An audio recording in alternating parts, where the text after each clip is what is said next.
Welcome, everyone, and good evening. My name is David Lesher. I'm the editor at CalMatters.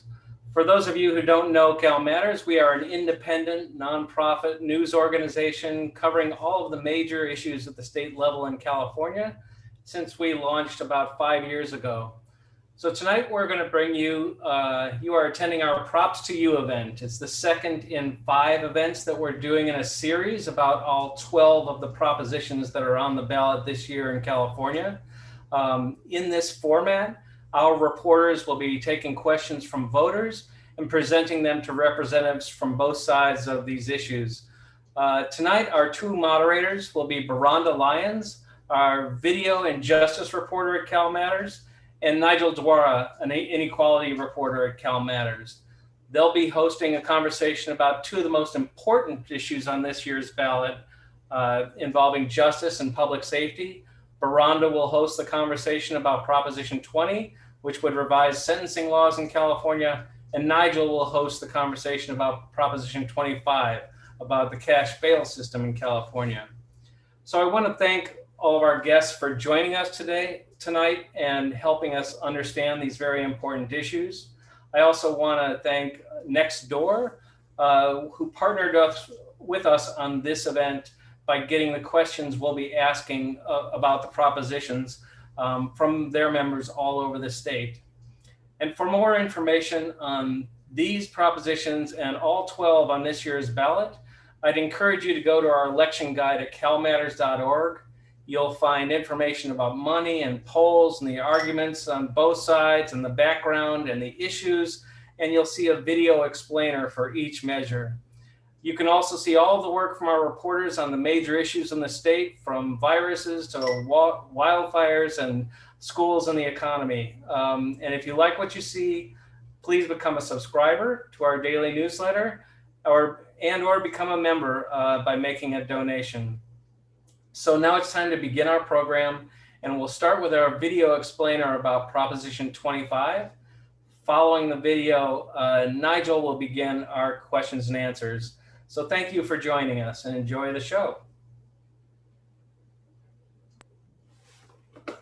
If you're arrested and taken to jail in California, you'll typically have 2 options: pay your bail or pay someone to bail you out. That means wealthy people get out of jail quicker, plead to fewer crimes, and because they have less incentive to take a deal, even get shorter sentences. Prop 25 would change that. But even opponents of the current system aren't sure Prop 25 is the solution.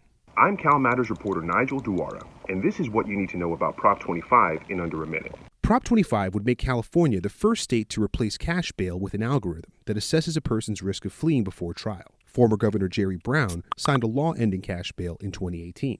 Opposition, led by bail bond companies that make money off the current system, challenged the law. Prop 25 is the statewide showdown. Supporters say cash bail is classist, racist, and unfair. While awaiting trial, rich people go free, poor people don't. Opponents come in 2 flavors. The bail industry says changes will lead to more crime. The other side of the opposition agrees with the measure's supporters. The bail system is racist, classist, and unfair. But they say that while an algorithm can help you pick a song or a toaster, it shouldn't determine whether you get out of jail. So vote yes if you want the state to switch from cash bail to a risk-based algorithm. Vote no if you want the state to keep the system as is, or you're waiting for a better solution. For more information on Prop 25 and everything on the November ballot, visit calmatters.org. Hi, everybody. I'm Nigel Duara. I'm the California Divide reporter for CalMatters, and I'm going to be your moderator for the Q&A about Prop 25. So in that video, I gave you a summary of kind of an explainer that you saw what the measure is about. Now we're going to talk until about 5:30 in more detail about what will happen if you vote yes, you vote no on Prop 25. Joining us tonight to answer those questions are 2 people who officially represent the yes and the no side of Prop 25. On the yes side is John Bauters. He's a budget advocacy director with Californians for Safety and Justice. It's a nonprofit that's focused on reforming mass incarceration practices across the state. On the no side is Mike Gatto, spokesperson for the Stop Prop 25 campaign. As Dave mentioned above, this is a Q&A, and this is not a debate. The goal is for me to ask the voters' questions that we receive directly to John and Mike, and for John and Mike to answer those questions directly and answer them as succinctly as possible and in plain English. So John and Mike, the plan is for you to answer people's questions while sitting side by side on the computer screen rather than turning around to argue against each other in a heated debate, which you may have seen about a week ago. To make sure we stick to that, there's a few guidelines we're going to go over. First, I'm going to ask both of you a total of 4 questions. However, viewers, if you've got a question of your own, write it into the quote, ask a question chat box. If there's time for a 5th question, I get to do a moderator's choice and select a question from our live audience to ask John and Mike, or I get to make up one of my own. John and Mike, for each of these 4 or 5 questions, you both get 2 minutes to respond directly to the voter's question. Remember that our event team is going to ping you with a 30-second alert so you know it's time to wrap it up. If you feel so inclined to rebut something that the other person said, you can, but keep in mind your rebuttal will be part of the 2 minutes to answer the question. So really, the goal is to talk to voters and answer the questions they have rather than refute or defend positions against the other guy. I'm going to let John go first in answering 2 of the questions, and I'll let Mike go first when answering the other 2 questions. If we get to the 5th moderator's choice question, maybe you'll flip a coin and see who wins. And everyone, please stay till the end. We're going to do an Insta poll after the Q&A and see how you guys would vote on Prop 25 based on what you just heard. So here comes question number 1. This is from Greg Fidel in Berkeley. He says, are the SB 10 pretrial risk assessment tools biased?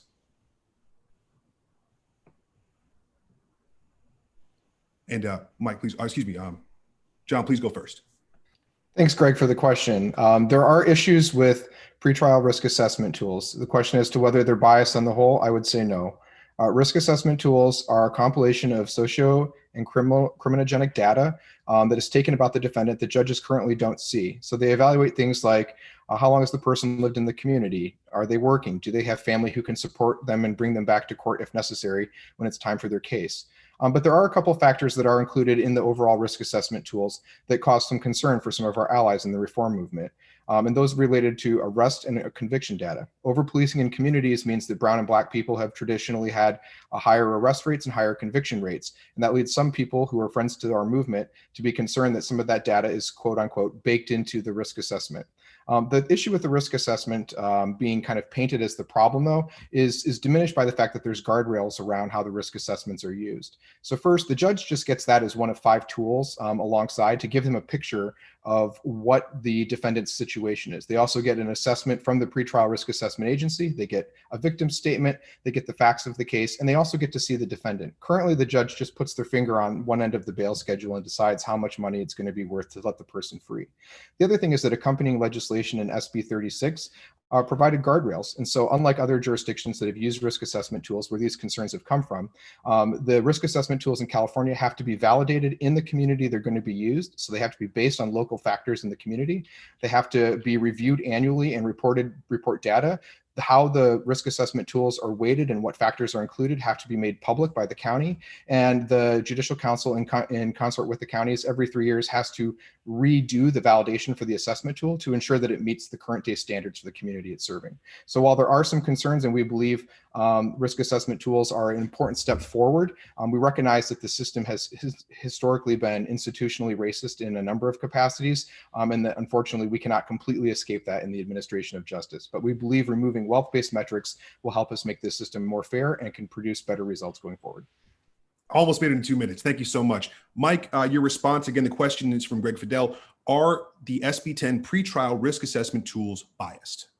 Hey, Greg in Berkeley, thank you so much for that question. I think it's a very important one. And that is precisely why I have an issue with Prop 25 and why groups like the NAACP and Human Rights Watch have an issue with Prop 25. I guess everybody who is deciding on whether they want to vote for this or not has to ask themselves, can you craft a computer algorithm that will not be biased? Some of the metrics that people have talked about throwing in there are things like credit score, things like how long you've lived in the community, things like how stable your job is, your employment history, if you've been at your apartment for a long time. Can you craft an algorithm that is not biased? Because my belief is that some of the reasons why someone gets involved in the criminal justice system to begin with is because they don't have good employment opportunities, because they might have bopped around from job to job, because they might not have a good housing situation. I don't want a situation where a 22-year-old gets arrested after a a bar fight or whatever, and they say, well, gee, you haven't lived in your place too long. He says, yeah, I've been in the dorms. I've moved every 6 months because I've been in dorms for the last 4 years. I don't think that there is a way to craft these so-called risk assessments in a way that is not biased. I think we will be back here 5 years from now, reforming the reform, saying, gee, what a messed up system we put in place. But the question then becomes, how many lives are we going to hurt or ruin in this intervening 5 years? I believe that there is no way to craft a risk assessment system with computer algorithms that is not going to be biased against people of color, the poor, and young people. Great, thanks so much. And a lot of these questions, you can imagine, are focused on the algorithm. People want to know more about it. This comes from Raymond Jin. Who is in charge of developing the algorithm used in Prop 25? And who ensures it doesn't continue the uneven racial and socioeconomic outcomes in the cash bail system? Mike, please go ahead. Thanks for that question, Raymond. So, look, I say this as a former lawmaker, but the legislature has a way of putting in these things called unfunded mandates. These are legislation that comes on from high in Sacramento, and it says the counties shall do this or the city shall do that. And SB 10 was one of those examples. It basically says, and I'm paraphrasing, that the counties have to each put in place their own risk assessment algorithm, computer algorithm, to replace bail. There's 58 counties. There is a perception that there might be a difference between what the counties put in place. There is a perception that different counties might have different systems. But yes, each county would be putting out an RFP to a computer provider. It'll be firms, it won't be firms like Cambridge Analytica or firms like Facebook, but these are big data firms that would be responding to these RFPs. I personally have experience when I was in the legislature. I saw when the DMV went through a similar process, and it took years and went millions over budget for the DMV to put in place new computer systems. What a disaster these things could be. So another concern that I have, and a lot of people in this side of the movement, is that the counties would some of them would be long over budget, and their metrics would be kind of strange, and then the different firms that are hired to do these computer algorithms would not necessarily have the best interests at heart. Great, thank you so much. And to John, I'll repeat the question. Who is in charge of developing the algorithm used in Prop 25? And who ensures it doesn't continue the uneven racial and socioeconomic outcomes in the cash bail system? Thank you for the question, Raymond. So these algorithms are developed by social scientists doing research work. They take large sample studies. And contrary to the prior answer that was given, the reality is that risk assessment tools, this isn't some rolling the dice with a computer program. They've been used for close to 40 years in other jurisdictions. Kentucky might surprise people, but Kentucky first enacted bail reform in 1976. And many jurisdictions across the country have been doing that since then. Also, it's incorrect to state that the county will incur a ton of costs developing these. Yes, the county will put out a request for proposals to solicit a contract partner to choose the tool.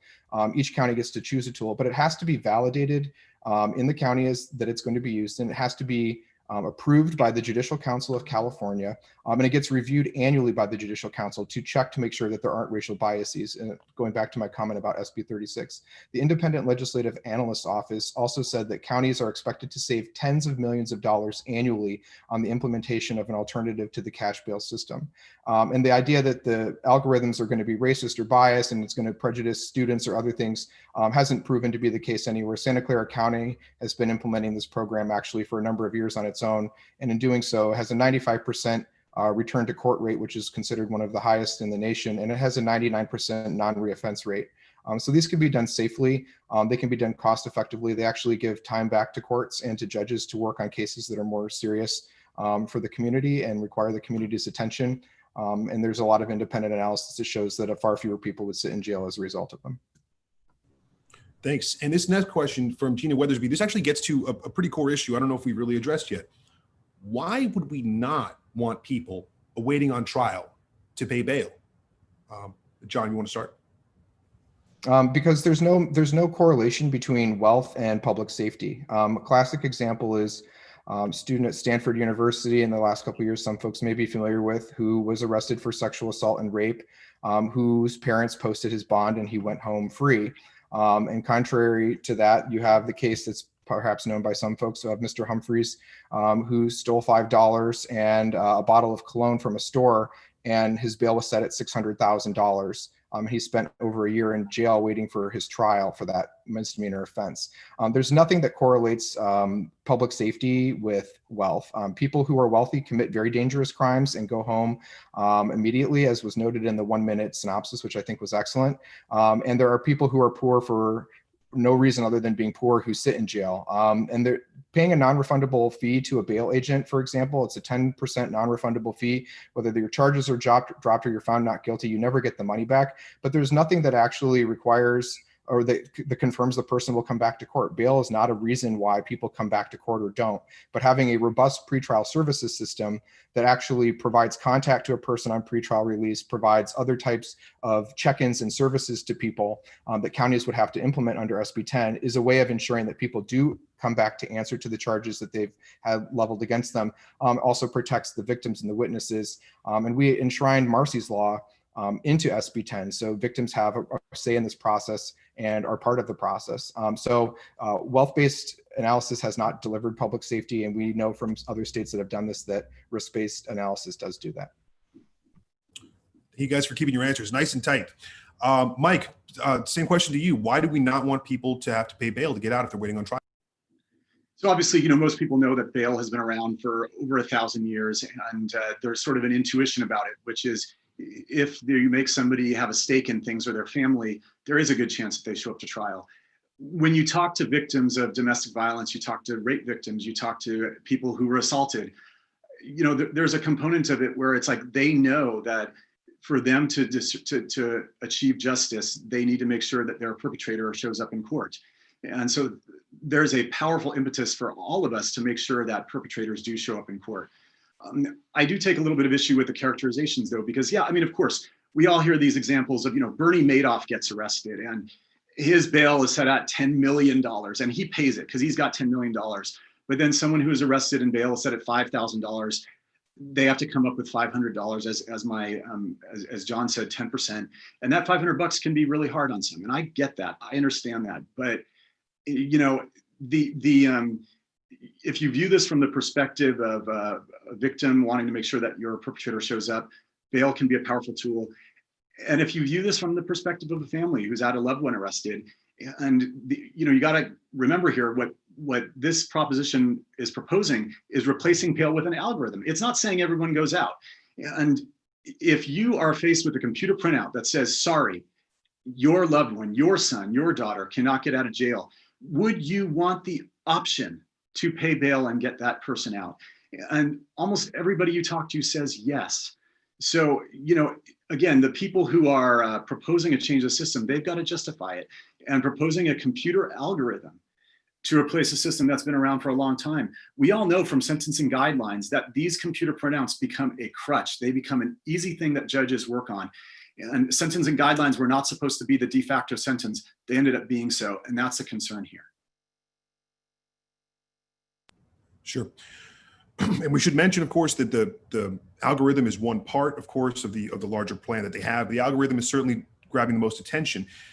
This comes from Teresa Curiel. It's also a question I had.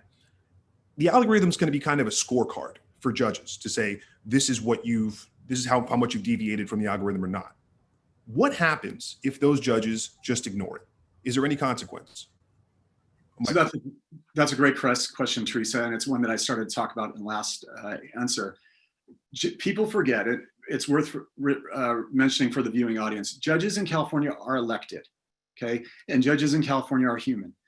And if you go back and you look at the so-called crack epidemic in the 1980s, I'm old enough to remember when sentencing guidelines came into place. And they said things like, well, if someone is arrested for crack cocaine, 8 to 10 years or 5 to 7 years in prison. That instantly became the de facto sentence. Very few judges were willing to go out there and say, oh, the guidelines say 5 to 7 years, but I'm going to give this person 1 year in prison. That just didn't happen. And here, judges are also very busy. So if there is a computer printout that says our algorithm, which by the way, your county spent $50 million developing, says that Jane Smith or John Smith is a flight risk, Is that judge going to say, gee, I'm up for election next year, but I'm going to ignore this? I'm going to go on other factors? I don't think so. I think that flies in the face of experience. I think that flies in the face of common sense. And I also do like this to keep the human component in it. You know, in most counties right now, there is already a public defender-like person who can show up at the bail hearing and offer a human component. Say, here, this person here, you know, I know you set bail at $5,000, but he or she cannot come up with 500 bucks. So let me advocate on this person's behalf, and judge, let me tell you why this person should not have to face bail at all. That's in something like 46 of the 58 counties. I think that human system is far, far better than an algorithm. I don't think you can replicate that. I think if we reduce this to even if it's just one factor, let's face it, it's going to become the factor. Judges are going to get a computer printout. It's going to say this person's a flight risk. It's going to end up with people who should not be in jail staying in jail, and people who should not be getting out. Great. John, a question to you. Yeah, thank you. So, you know, the question is a good one, Teresa. And the reality is that, unfortunately, the characterization of how this works has been not accurately stated this evening. Like, the reality is that, again, the algorithm, as Nigel also just noted, is just one element. And by the way, they don't spit out anything that says, I'm sorry, quote, you can't get out. They don't tell people that you have to stay in jail. They literally give an assessment that says this person's aggregate score puts them in a low, a medium, or a high risk category. In fact, the statute only refers to those things, and that's how those tests work. I spent a week in Kentucky a couple years ago, and I got to sit on the bench with a judge in bond court who's been using this his entire career. And 100 defendants came forward in the bond hearing that day. And for each defendant, he showed me how the risk assessment tool was being used to assess the defendant who came before them, where the defendant scored in the low, medium, and high risk ranges, and then how he used that to inform his questions to the defendant about the defendant's ability to return to court. So people who scored low, the judge was much more willing to just release them on their own recognizance. Sometimes he would say, I'd like you to just check in once a week with the pretrial services agency. People who were in the medium category, he had much more of a conversation with them and said, you know, it looks based on your past that you've had 2 prior convictions, and both of those times you never had a problem for failing to appear to court to answer to those charges. You're back here again. That's a concern for us, but is there any reason for me to believe that the situation will be different? Have you moved? Have you changed jobs? And he had a conversation with prosecution and the defense, and the prosecutors were Republican in those counties, and they think that the cash bail system is insane that we use here in California. And the bottom line was that when it came to people who were in the high risk category, the judge spent more time looking at the victim statement, trying to determine, should I put the person on electronic monitoring if I release them, if I think they can be released safely. If I don't think they can be released safely because they continue to make threats that would undermine the victim or a witness, then maybe the person needs to be detained. It didn't actually print out, you go here if you score this or that. The judge actually told me a personal story about a person who had been charged with, am I out of time? Yeah, I'm so sorry, man. Okay, I didn't get that notice. Sorry about that. So I'm out of time, but I hope I answered the question. And I think we have time for one more. This is one that came from Clint, and it has been asked in other forms, so I'll kind of summarize it. The system as it exists right now exists so bail bondsmen are able to essentially guarantee that the people will return to face trial. What is so wrong with the bail bondsman system as it exists? Because that's really what people are going to more often than not, as opposed to going to, you know, paying a Bernie Madoff coming with a bag full of $10 million in cash. So what's wrong with the bail bondsman system as it exists, if you see a problem with it? Since Mike represents the bail bondsman, I'd like to let him go first. Sure, Mike, if you want a second. Well, first of all, we don't need snarky comments like that. I actually don't represent the bail bondsman. The bail bondsmen, you know, are often referred to as shorthand on this campaign. But the reality is that this campaign, the No on Prop 25 campaign, is a diverse coalition of a variety of people. There are people, of course, who say bail has merit for the reasons that people articulated, making sure that victims get their day in court to face their accuser, making sure families have that option in case an algorithm said your relative could not get out of court or could not get out of jail. The NAACP is a part of our coalition. There are Democrats part of our coalition. As John even acknowledged, this is not a partisan issue. There are people on all sides of the aisle here.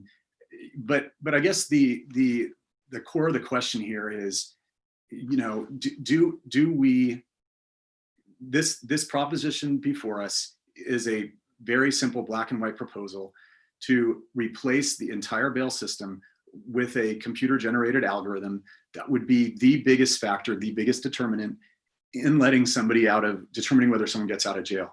I appreciate that John went to Kentucky and that they had basically a small, medium, or large, and they had a high risk, medium risk, low risk. But the reality is there are 58 counties in California. There will be 58 different systems. We don't know what a different county might implement. We don't know what will happen here in Los Angeles County, up in Sacramento County, San Francisco County, et cetera. We have no idea what the different counties will implement. There are tremendous risks with putting in place a replacement system where we have a artificial intelligence, computer learning.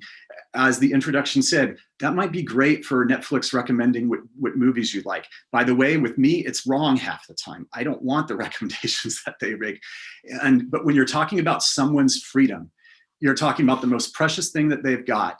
And you're having a computer algorithm that's going to say that they're high risk because they have moved around or because they don't have a decent job. I don't see how that's not going to result in a more biased system than even what we've got today. Got it. Thanks. John, please. And we should clarify, Mike is not a part of the bail bondsman sort of association here, just to clarify that. John, please go. Okay, well, Mr. Gatto is paid $7,500 a month by them, but that's okay right now.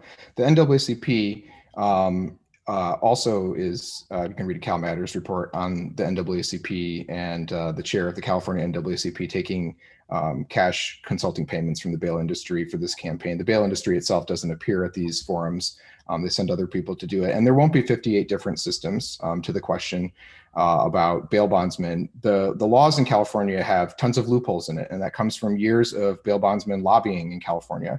In fact, in the last 5 years, over $3 million has been spent in Sacramento lobbying to further erode the protections that were put in place in the code to actually protect the integrity of the system as it was originally intended, and to secure the return of people. But what happens is that a lot of loopholes exist, and so people can, if they don't appear to court, bail bondsmen can continue and continue. And what ends up happening in most cases is that law enforcement agencies pick people up on outstanding warrants for other types of offenses, and that's what brings people back. So our public tax dollars actually return people to court in most circumstances anyways. And I agree that we should be promoting the freedom of people, and in the claim that the algorithm is going to deny people that. The current system is that judges deny people that. They look at the bail schedule, they don't like the way a person looks, they don't have any information about them, they don't have to ask any questions, they don't have to make any findings under the current system.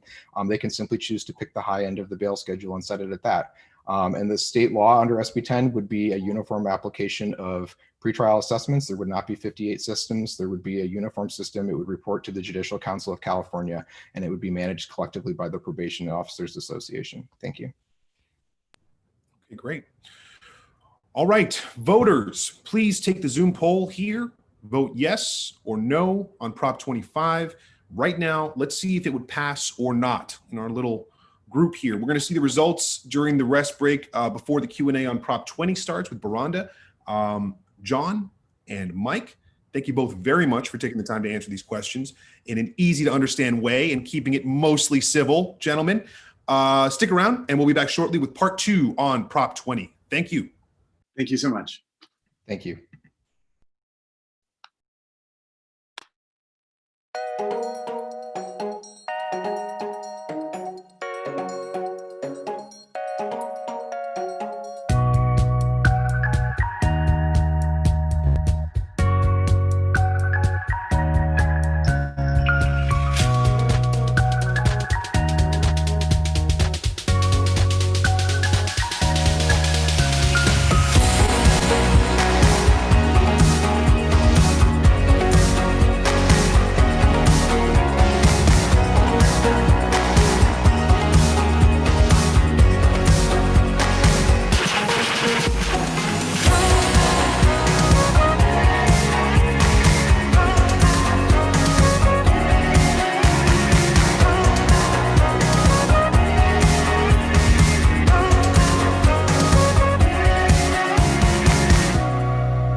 welcome to the event. Hi, I'm Byrhonda Lyons. Let me see if I think I am showing up.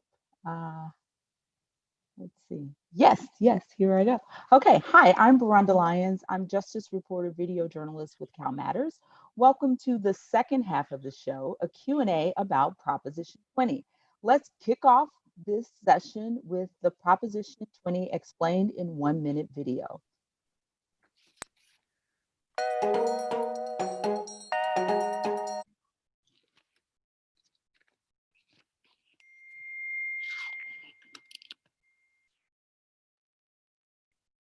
To make our streets safe again, we must target the most dangerous criminals. Once upon a time, California was the center of the country's tough-on-crime movement. But over the last decade, California's attitudes have changed. We've reduced sentencing on nonviolent crimes, made it easier for inmates to get out on parole, and knocked some felonies, offenses that can carry serious prison time, down to misdemeanors, which might mean a short stay in jail, probation, or a fine. Some say those changes have gone too far, and they put Prop 20 on your ballot. Hi, I'm Ben Christopher. I'm an election reporter with CalMatters, and this is Prop 20 in a minute. Prop 20 would do four main things. It would reclassify a bunch of property crimes as wobblers, meaning they could be charged as either misdemeanors like they are now, or felonies. It would boost penalties for people who regularly violate the terms of their parole.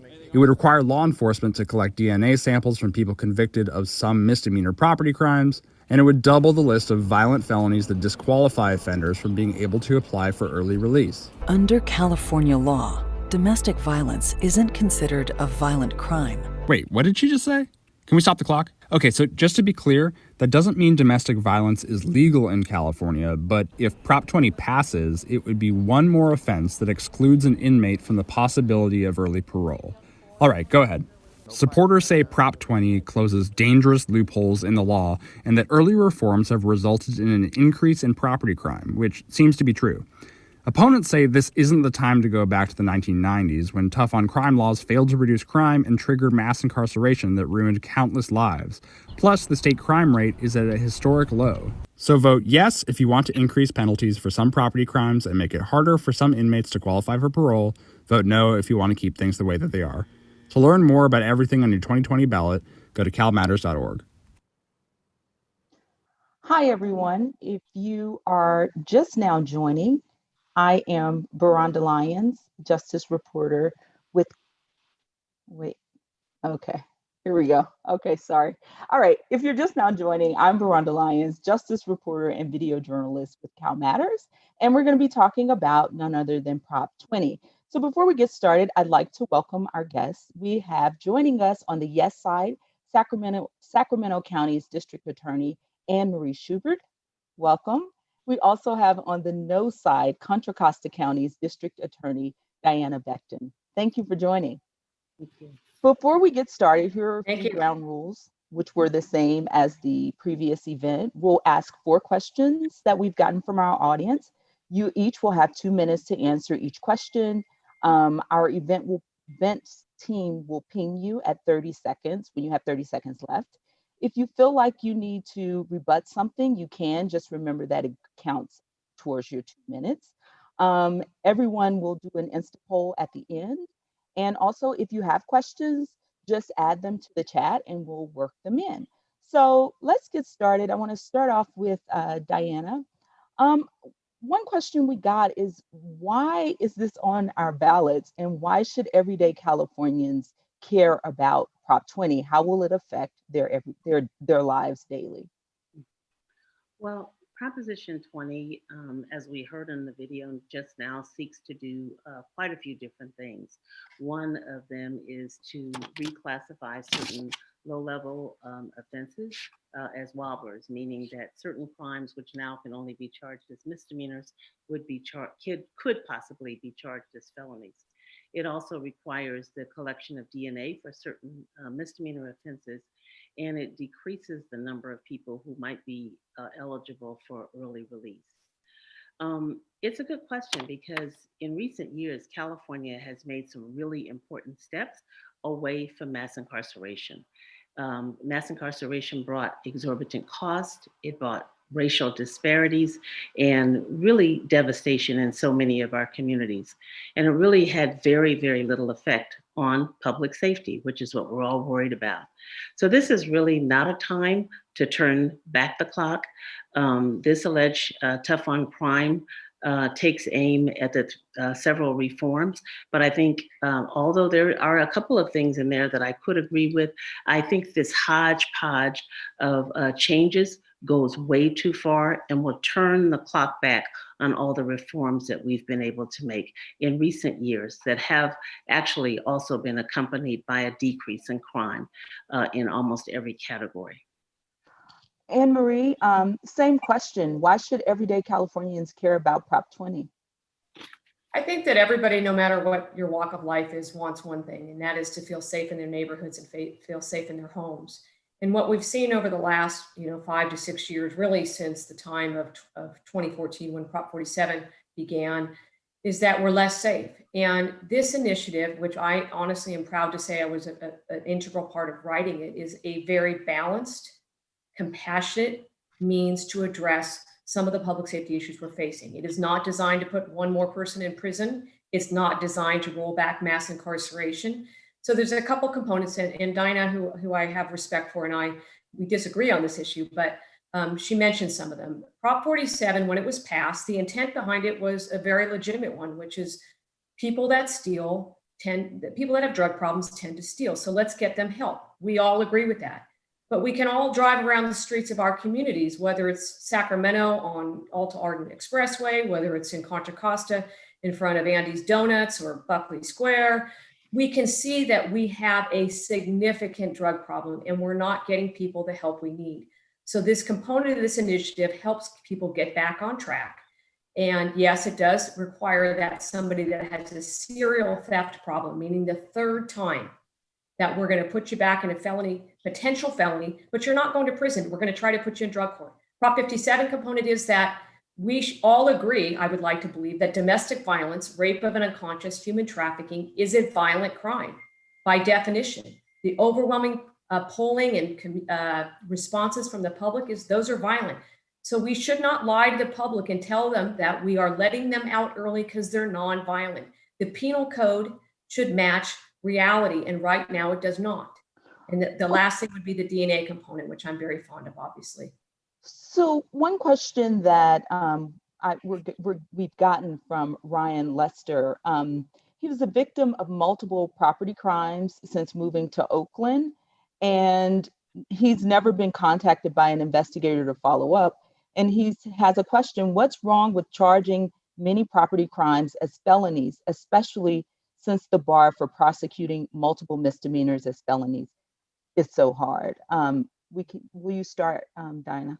Yeah, well, I think the first thing to mention, as I started talking about a number of the reforms that we've had in California, is that when the voters passed Proposition 47, and that was passed, by the way, by over 59% of the voters in California, then basically what 47 did is to reclassify certain crimes so that they did become misdemeanors. And it also raised the threshold for a misdemeanor to be charged as a felony up to $950. Now, since Prop 47, we've talked about the fact that in recent years, we have seen a significant decrease in crime rates, and that cannot be disputed. But what we've also seen, as DA Schubert mentioned, is an increase in property crimes. And I agree that that's a problem. And so there's nothing wrong with trying to make changes in the law that could increase the penalties, especially as it relates to larceny theft. There's nothing wrong with that. But as I said before, this particular proposition links a number of other things into that same hodgepodge and into that same bubble. And I think therein lies the problem.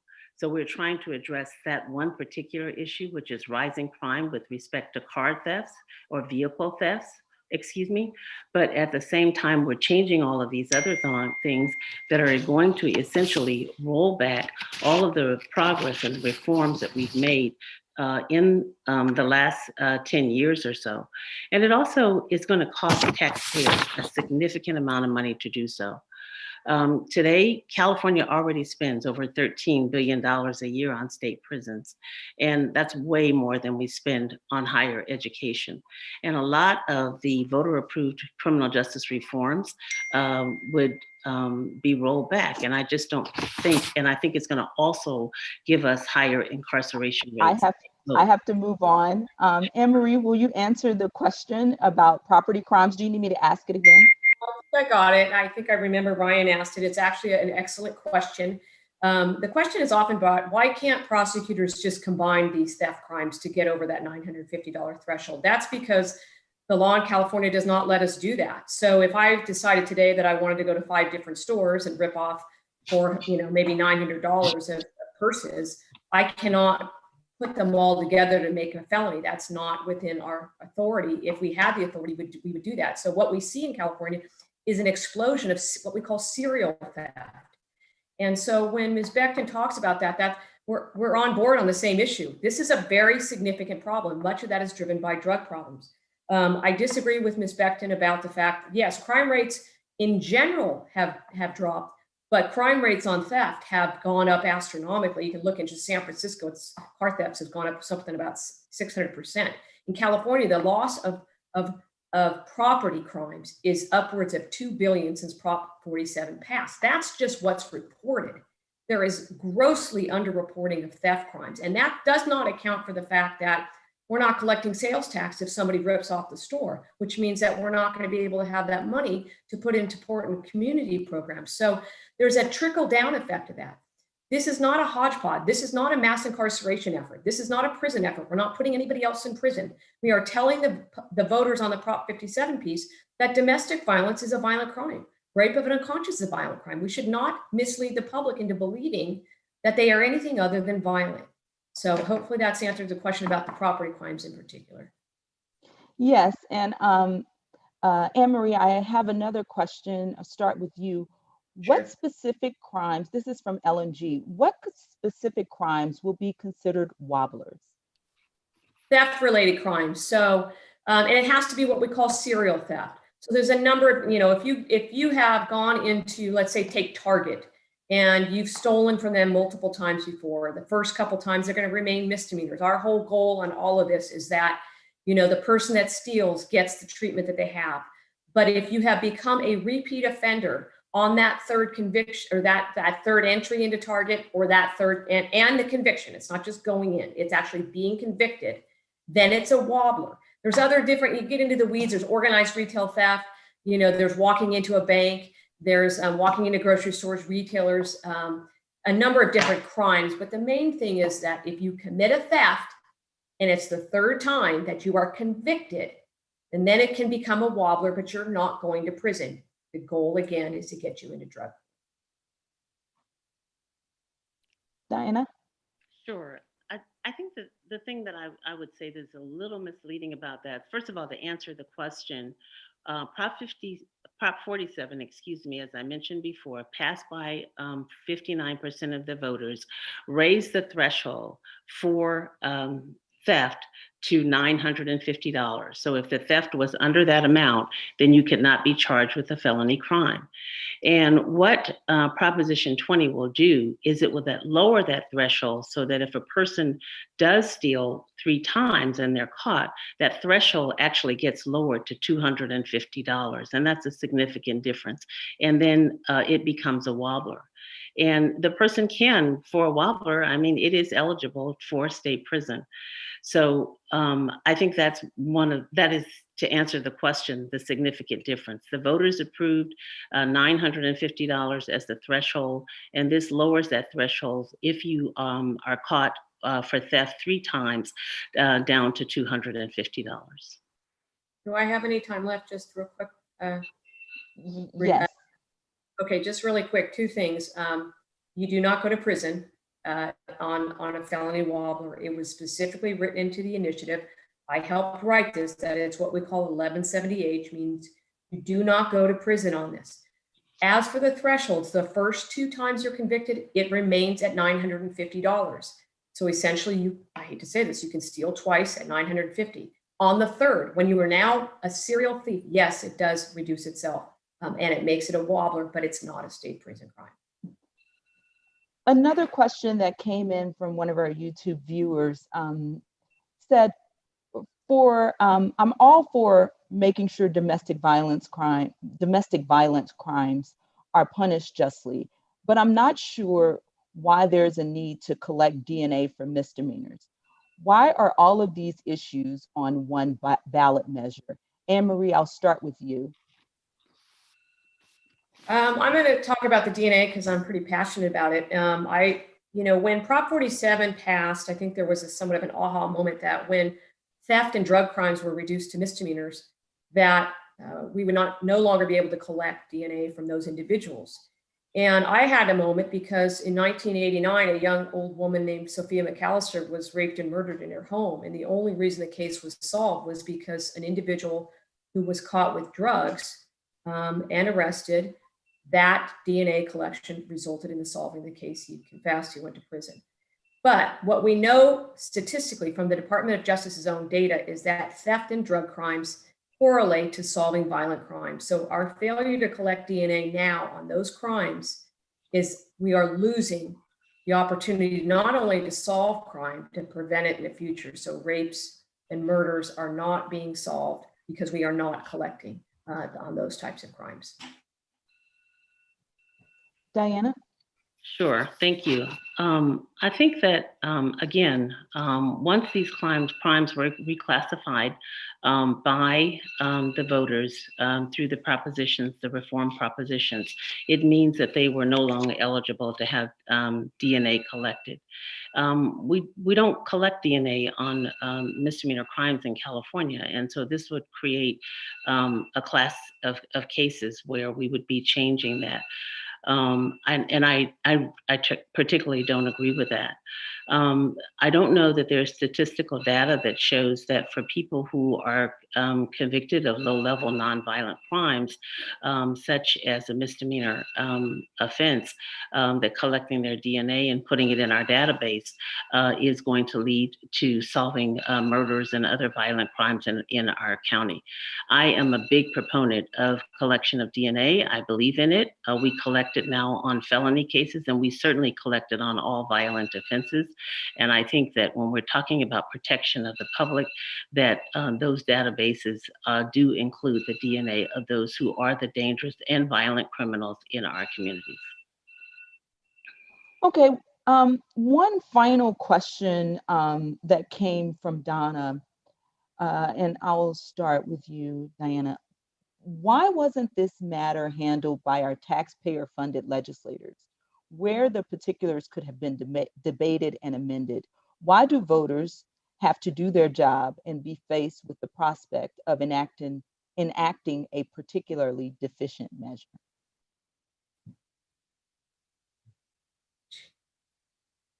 You're on mute. I'm muted. Let's see. Okay, thank you. As I mentioned before, first of all, that is a really good question. As I mentioned before, California has been a leader in criminal justice reform, and we have really made some really, really important strides towards reducing mass incarceration and also at the same time showing that we can keep our communities safe. I've said it repeatedly, and I think I will just say it again. This, I think, is a proposition that has a lot of different issues all placed into one bubble. And I think the person who asked this question is absolutely right. This is the kind of issue that should be addressed by a legislature. They should be the ones to debate these issues and not try to keep all of them in one package, but parse them out so that there are things that are important that should be changed and legitimately so, and the things that would roll back reform that would cost the taxpayers additional money and take money away from money that could be invested for victims, which also increases public safety, that those can be debated there instead of having our public try to hash through all of these issues that are lumped together, when really and truly we're not talking about fixing everything that is in this proposition. There are some things that are critical and that are important. And I would look forward to a debate on the legislative floor on those issues. But there are many others here, especially the amount of spending, and we haven't talked about that. We know that tens of millions of dollars will be spent every year on this new proposition, and that hasn't been flushed out on the legislative floor as to where those funds will come from. Anne-Marie? Yeah, I think that it's, first of all, let's talk about why can't we fix this in the legislature? Well, I can tell you right now that for decades, we've made efforts to fix them. The reason why this initiative even began was because Assemblyman Jim Cooper, who is a strong advocate for public safety and meaningful reforms, has made efforts. He and I, partnered together to try to fix the DNA legislation. We got essentially laughed out of the building. There's been efforts for many, many years to make domestic violence or human trafficking, what they are, which is a violent crime. Prop 47, we've tried to make efforts on that. And the legislature, quite honestly, has just shunned us and not listened to us. So that's why this whole thing hatched. When Ms. Becton says, well, we're just a hodgepodge, the fact of the matter is that this is a public safety measure. It's designed to make our communities safer. It's designed to enhance our economy. If you look at the Keep California Safe website, you can see that the breadth of support, it's, there's been these commercials, oh, it's just law enforcement, prosecutors. That's not true at all. It's business owners, it's small, it's large, it's California League of Cities, the Chamber of Commerce, the California retailers, the grocers, faith-based organizations, cities across California, demographics all over the board. There is a reason why there's such broad support for this. And that's because we have not been able to make reasonable fixes within our own legislature. And that's why we're here. We're not designed, again, it's designed to be balanced and fair and compassionate. And when Ms. Becton talks about the savings, we were promised that we would have hundreds of millions of dollars from 47. You know how much Sacramento County's gotten? Last I checked, zero. Okay, so we need to all wake up and realize that we are not helping people if we cannot get them back into treatment, and that's what they need. And so this is a balanced approach. It's needed, and ultimately it's going to make us safer and healthier as a state and in our own communities. So thank you very much, Byrhonda. Well, thank you to everyone who's tuned in. We can't answer all of your questions, but be sure to check out our voter guide, which addresses some of the pros and the cons and goes into more detail about some of the positions that were raised here today. We are going to take a poll, so it should be popping up at any moment. Let us know how you're going to vote on this proposition now that you've heard all that you've heard.